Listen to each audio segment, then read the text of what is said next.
Howdy doody, it's Terry Bush here. I'm in the throne room again. I've just been cleaning it actually because I've eaten quite a lot of wheat products recently, so I've had to go at this with a blowtorch and a chisel. But I wore goggles because you don't want to get any of that in your eye, do you? It reminds me that one time we were on holiday when we were dead young and we were in Morecambe and I was with my family and my brother Paul were there. And my dad says to us, "Look at that dog over there with one eye." And Paul goes, oh, we did laugh. Paul got a pasting for it, but after the bruises had healed, we laughed and laughed. It was lovely. Morecambe's a lovely place, though, isn't it? I've just spoken on my mobile phone to Kenny Mountbatten. He's an ex-barber. Doesn't do barbering no more. He's into his history, particularly like battle reenactments and reenactment stuff like that. Romans especially. Loves the Romans. He used to have a barber shop called Julius Scissors, it was called, but it got closed down for selling hooky DVDs and selling bags of hair to the Middle East. And so now he runs a floor screeding business out of his Bedford Rascal, which is also his house. He sleeps in the Bedford Rascal in the back of the van. But he's not a serial killer.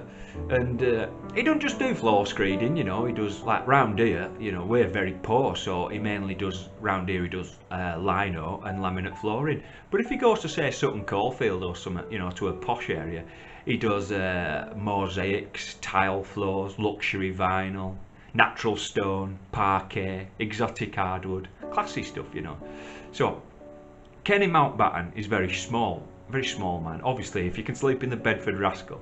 He's just under 5 foot, but, don't call him a dwarf because he'll not be happy. So, Kenny became somewhat of a local hero because not only were he a floor screeder, he also solved crimes. Like Quincy, he were a medical examiner who solved crimes. Ironside, he were a Paralympian what solved crimes. Columbo, he were a tramp what solved crimes. And my mate Kenny Mountbatten, he's a floor screeder, but he also solved crimes. And he solved a very famous crime of Britain actually. This lass were having her dad's house done up. Her dad had got the dementiaised and they needed the house converted because they needed a wipe down floor, if you get my meaning. So he's beavering away in the kitchen, ripping this floor up, and he finds a false floor. Underneath it there's a basement, so he tells the lass, and she's curious, and so's he, and he wants a bit more brass, so he says, well, I'll rip it up for you if you give me a bit of extra cash, the floor that is. And so he negotiates a pay rise, and he rips it up for her. He opens up this false floor. It's got a metal hatch over it. He took photos of it. Looked lovely. Just a really nice patina on top of it. And opens up this hatch, and there's this lovely twisting, like a spiral staircase, Art Deco stuff. He took photos. It was absolutely beautiful and very tasteful. But when they got down there, they found out it was a subterranean, home-based tomb. Like little cages in there. Shackles hanging from the roof and walls, harnesses. I don't know what the plural of that is, harnai.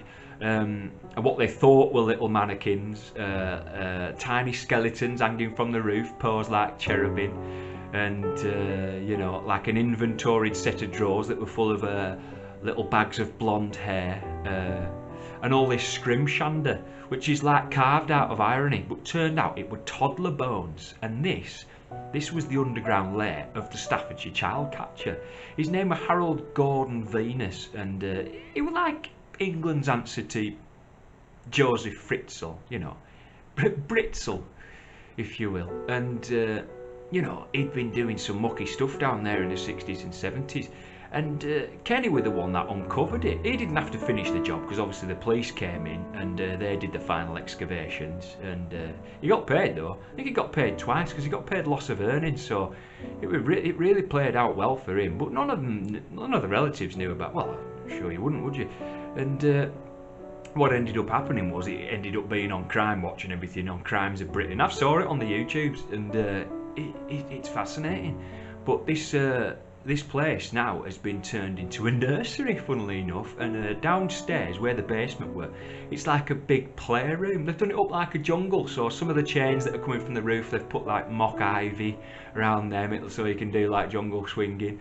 And where some of these shackles were and harnesses, they've got rid of all the tiny skeletons and all the hair and that. but where these bolts were in the roof, they've made a lovely swing set in there. So, you know, they didn't let it go to waste.